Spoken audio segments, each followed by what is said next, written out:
Iran ने अमेरिकी विमान को निशाना बनाया।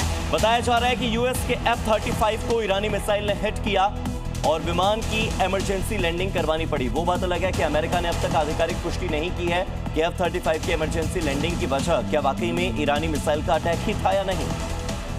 लेकिन ये तस्वीरें जरूर सामने आई हैं। ईरान ने यह दावा किया है कि उसने अमेरिका के विमान को हिट किया। ईरान की इस्लामिक रिवॉल्यूशनरी गार्ड कॉर्प्स ने एक वीडियो जारी किया है जिसमें अमेरिकी F-35 फाइटर जेट को ईरान के ऊपर निशाना बनाते हुए दिखाया गया है। इस हमले के बाद F-35 फाइटर जेट को नुकसान पहुंचने की खबर है। अमेरिकी सेंट्रल कमांड ने दावा किया है कि फाइटर जेट ईरान के ऊपर कॉम्बैट मिशन पूरा करने के बाद मिडिल ईस्ट में एक अमेरिकी बेस पर सुरक्षित लैंड किया। अमेरिका और इजराइल दोनों ही ईरान के खिलाफ जंग के दौरान 5वीं जनरेशन के विमान F-35 विमानों का इस्तेमाल कर रहे हैं। फरवरी के अंत में शुरू हुए युद्ध में ईरान की ओर से अमेरिकी विमान को निशाना बनाने का ये F-35 को दुनिया के सबसे एडवांस लड़ाकू विमानों में गिना जाता है और इसकी कीमत $100 मिलियन से अधिक होती है। ब्रेकिंग न्यूज है, इजराइल ने ईरान पर बड़ा अटैक किया है। हाइफा रिफाइनरी पर ये मिसाइल अटैक हुआ है। इजराइल पर ईरान की तरफ से अटैक किया गया है। आपको बता दें कि इजराइल की सबसे बड़ी रिफाइनरी है ये। देश को 50 से 60% तेल यहीं से मिलता है और इस रिफाइनरी को निशाना बनाया गया है। तो हाइफा रिफाइनरी को ईरान ने निशाना बनाया और ये बता दिया कि सुपर पावर अमेरिका और उसके साथ ही इजराइल के सामने ईरान झुकेगा नहीं। जिस तरह से साउथ पार्स में अटैक किया गया था, यानी कि एक ऐसी साइट पर जहां से ऊर्जा सप्लाई होती है ईरान की ओर से अलग अलग देशों तक, उससे पहले खार्ग आइलैंड पर भी अटैक किया गया था। ये उसी का बदला है।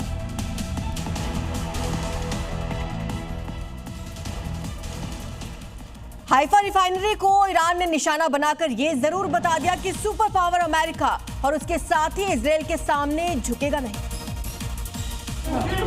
आसमान में काले धुएं का गुब्बार ईरानी मिसाइलों की तबाही को बयान कर रहा है। हाइफा रिफाइनरी इजराइल की सबसे बड़ी रिफाइनरी है जो देश को करीब 50 से 60% ईंधन मुहैया कराती है। ये प्लांट हर रोज लगभग 1,97,000 बैरल तेल प्रोसेस करता है, जिसका अर्थ है कि इजराइल के परिवहन, विमानन और सैन्य ईंधन का एक बड़ा हिस्सा इसी पर निर्भर करता है। इधर सऊदी अरब पर ईरान ने बड़ा अटैक कर दिया। यानबू रिफाइनरी पर अटैक किया गया है और हमले से पहले ईरान की ओर से चेतावनी भी जारी कर दी गई थी। यानबू से खाड़ी देशों में कच्चा तेल जाता है।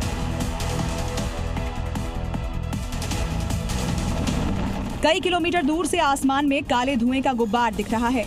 यही सऊदी अरब के यानबू शहर और सबसे महत्वपूर्ण बंदरगाह भी है जहां पर ये रिफाइनरी मौजूद है। रिपोर्ट की माने तो रिफाइनरी को ज्यादा नुकसान नहीं हुआ है, लेकिन रिफाइनरी पर हमला सऊदी अरब को परेशान तो करेगा ही। ये हमला IRGC की ओर से किया गया। दरअसल ये रिफाइनरी अरामको और एक्सॉन मोबिल के बीच कोलैबोरेशन है जिसे समरिफ के नाम से जाना जाता है। और सऊदी अरब के साथ ही कुवैत में भी ईरान की ओर से बड़ा अटैक किया गया। मीना अब्दुल्ला रिफाइनरी पर अटैक किया गया है, यानी कि अब ऊर्जा संयंत्रों पर हमला किया जा रहा है ईरान की ओर से। हमले के बाद रिफाइनरी में भीषण आग लग गई। तस्वीरें आपके सामने हैं। एक हफ्ते में कुवैत में ये दूसरा अटैक है। अहमदी रिफाइनरी में भी इससे पहले अटैक किया गया था। अब ये दूसरी बार एक बार फिर से रिफाइनरी को निशाना बनाया गया। काले धुएं का गुब्बार और उस गुब्बार के साथ निकलती आग की लपटें। ये कुवैत की मीन अब्दुल्ला रिफाइनरी है जहां ईरान ने ड्रोन हमला किया है।